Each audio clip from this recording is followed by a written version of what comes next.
In today's video, I'm going to teach you how to add a link to a button in Brevo. We'll start right at the login screen and end with a button that takes your readers exactly where you want them to go. This walkthrough is perfect if you're building a campaign and just need that final touch to make your call to action clickable and effective. First, head to login.brevo.com and sign in. If you use Google to access your account, choose Sign in with Google and select your Google account to complete the sign in.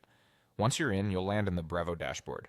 From the dashboard, look for the marketing section in the main navigation. Click that to open the area where your marketing tools live.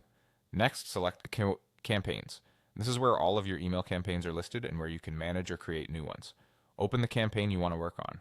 If you don't have one ready, you can create a new campaign and then continue. Inside your chosen campaign, find the option labeled Edit Design and click it. This opens the email editor, where you can modify the layout, text, and buttons. In the editor, click the button you want to add a link to. If your template doesn't have a button yet, add a button block first, then click on that button to select it. Selecting the button opens its settings in the left sidebar, where you can customize the text, style, and most importantly, the link. In the left panel, locate the field labeled Link Target. This is where you'll enter the destination for your button. Type or paste your full URL here. A helpful tip is to include the full protocol, like https:// to ensure the link works correctly across all email clients. Keep an eye on typos and make sure the link points to a live page that matches your call to action. If your goal is tracking performance, you can use URLs with tracking parameters, but keep them clean and relevant.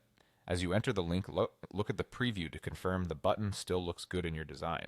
You can also adjust the button text to clearly convey what happens when someone clicks, like shop now or read the guide, so your audience knows exactly what to expect. That's it. You've added a link to your button in Brevo, and your call to action is now ready to guide readers to your destination.